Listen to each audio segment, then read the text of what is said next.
안녕하세요. 시사건건 홀수영입니다.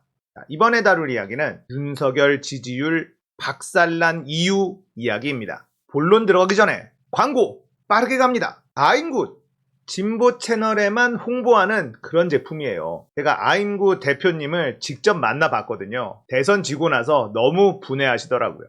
이 제품이 진보 채널에 주로 홍보가 됩니다. 그리고 진보 채널에서 구매하시는 분들에게만 특별히 더 많은 혜택을 주고 있어요. 이분은 진짜 확고하시더라고요. 그리고 아임굿을 만들게 된 이야기도 많이 해주셨는데 진짜 고생을 많이 하셨더라고요. 이 스피루리나가 굉장히 좋은데 이 냄새 때문에 먹기가 좀 힘들다고 합니다. 그래서 이 냄새를 잡기 위해서 엄청나게 고생을 하셨다고 해요. 결국 찾아낸 게 패션 프루츠였습니다. 패션 프루츠 말고는 이 냄새를 잡을 수 있는 게 하나도 없더래요. 그렇게 세계 특허, 국내 특허 기술을 만들어 내셨어요. 숙취 해소에도 정말 좋고 에너지 충전에도 정말 좋습니다. 저도 꾸준히 마시고 있는 음료이기 때문에 정말 강추드릴 수 있습니다. 아임굿 꼭 한번 드셔보세요. 추천합니다. 광고 끝!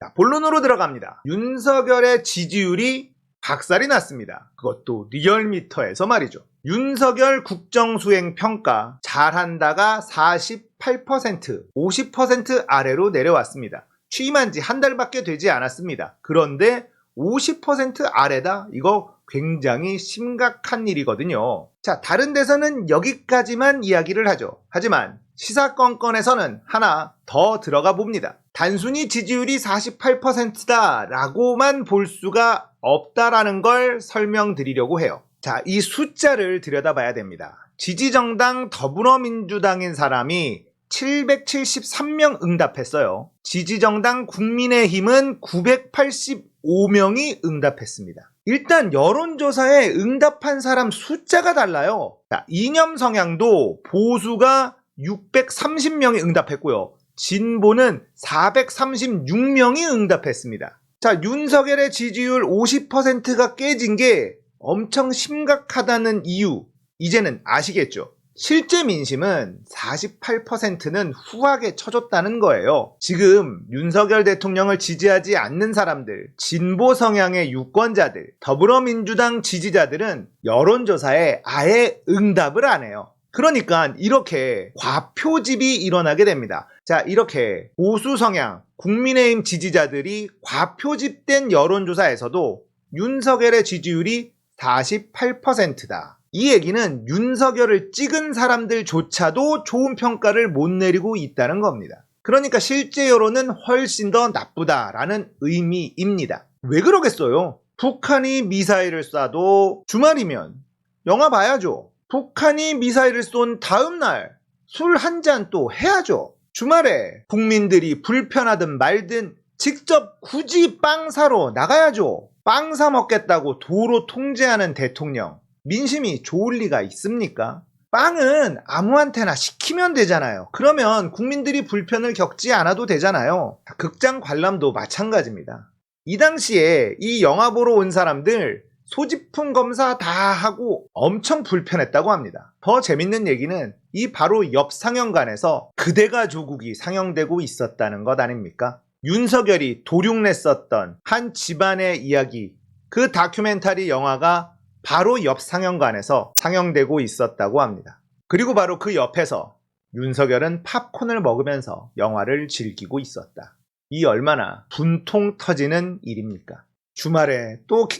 주말에는 언제나 놀아야 돼요. 걔 데리고 나들이 해야죠. 워라밸을 중시하는 대통령입니다. 자, 김건희는 걔를 데리고 대통령 집무실에서 사진을 찍습니다. 오빠가 등장하죠. 대통령 집무실에 오빠가 막 들락거려도 되는 걸까요? 안 되죠. 사진을 찍어서 다른 곳으로 노출시키면 되는 걸까요? 안 되는 일입니다. 공과 사 구분이 전혀 안 되는 김건희. 공과 사가 구분이 안 되는 것이 아니라 이 집무실은요, 자신의 것이라고 생각하는 거예요.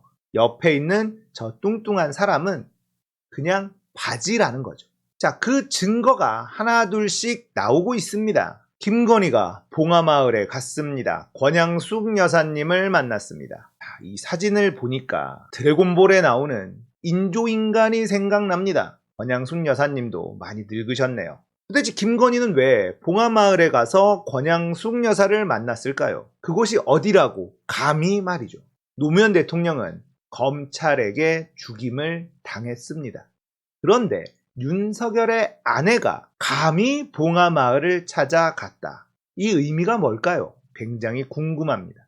자, 많은 수행원들을 데리고 갔어요. 경호팀도 있고 코바나 컨텐츠 직원들도 있었습니다. 사적인 지인들을 데리고 갔다는 거죠. 지금 이것 때문에 굉장히 말이 많죠? 여기를 따라갔었던 코바나 컨텐츠 직원, 대통령실에서 뽑을 예정이다 라는 이야기도 나오고 있습니다. 박근혜 정부 시절에 필라테스 강사 이 양반을 행정관으로 뽑아서 엄청 욕먹었었잖아요. 윤전추였나? 그거랑 다를 바가 없는 일을 김건희는 아무렇지도 않게 벌이고 있는 중이죠. 자, 그런데 김건희의 이런 독자 행보, 저는 개인적으로 김건희는 내가 대통령이다 라는 생각을 가지고 있다, 이런 생각을 합니다. 본인이 대통령 노릇을 하기 위해서 많은 노력을 한 흔적이 이 사진을 통해서 알 수가 있습니다. 그게 뭐냐? 바로 이 귀를 가만 보시면 부처님기, 유비기처럼 귓볼이 엄청 큰 걸 알 수가 있습니다. 그런데요, 예전 사진을 들여다 보니까 귀가 요래요. 귓볼이 그냥 일반적인 모양입니다. 자, 이 사진의 귓볼을 보십시오. 완전히 달라졌죠? 얼굴도 완전히 달라졌는데 귀까지 성형을 한다. 이건 본인이 대통령 노릇을 하기 위한 개인적인 노력이라고 생각합니다. 단순히 예뻐지기 위해서 한 게 아니잖아요. 귓볼이 저렇게 큰 게 여성의 미학에 어울리는 그런 성형은 아니거든요. 왕이 될 상인가? 이걸 만들기 위한 노력이라는 거죠. 자, 김건희가 봉하마을에 사적인 친분이 있는 사람들과 함께 동행을 한 것이 논란이 되자 윤석열은 이렇게 이야기를 했습니다. 대통령은 처음이라. 이런 대답을 하는 것도 진짜 웃기죠. 김여사 일정이 많아지면서 제2부속실 만들자는 의견도 나온다는 기자의 물음을 받고 엊그제 봉하마을도 비공개 일정인데 보도된 걸로 알고 있고 대통령을 처음 해보는 것이기 때문에 공식 비공식 이런 걸 어떻게 나눠야 될지 시작한 지 얼마 안 돼서 차차 생각해 보겠다, 이런 얘기를 합니다. 자, 윤석열이 얼마나 생각이 없고 무식하고 바보형인지 아시겠죠? 국가 돈 들어가면 공식이고요. 국가 돈 안 들어가면 비공식이에요. 사적으로 할 거면 지인들 그냥 집으로 불러서 차나 마시고 술이나 한잔 마시고 하면 되는 겁니다. 권양숙 여사를 만나러 가는 게 공식인지 비공식인지 모르겠다? 이게 말이 됩니까? 초등학생, 중학생도 알아요. 경호인들 대동해서 움직이는 걸 공식, 비공식 이걸 모른다? 대통령이 처음이라서 모른다? 이런 바보가 대통령 자리에 앉아 있으니 김건희가 본인이 대통령 노릇하려고 저렇게 설쳐대는 것 아닙니까? 어찌 보면 이해가 되기는 해요. 김건희는 윤석열의 정체를 알고 있으니까요. 윤석열 저 바보형한테 나라 맡겨놨다간 큰일 나니까 내가 움직여야겠다, 뭐 이런 생각을 가지는 게 어찌 보면 국가에 대한 충정일지도 모르겠습니다. 윤석열의 지지율 폭락. 하지만 그 내면을 들여다보면 보수 성향 응답자들이 과표집 됐는데도 이런 폭락 결과가 나왔다는 것. 여기까지 생각해 본다면 정말 취임덕이라는 것을 최초로 경험하게 될 대통령 탄생이다, 이렇게 분석할 수 있을 것 같습니다. 경제가 박살나고 있는 상황에서 정부의 대처는 전혀 보이질 않고 있죠. 물가가 미친 듯이 치솟고 있는데 윤석열은 선제적 조치를 취하겠다라고 이야기합니다. 선제가 뭔지를 몰라요. 오르기 전에 조치를 취해야지. 이미 기름값은 2,000원을 넘어가고 있고 장바구니 물가는 미쳐 날뛰고 있는 상황에서 선제적 조치 운운하니 답답할 수밖에 없죠. 이찍분들 만족하시죠? 옛말에 이런 말이 있습니다. 웃는 얼굴에 침 못 뱉는다. 자, 윤석열이 저렇게 웃고 있잖아요. 저는 뱉을 수 있을 것 같습니다. 오늘 이야기 여기까지예요. 공감되셨다면 구독, 좋아요, 알림 설정, 멤버십 가입 부탁드릴게요. 감사합니다. 끝!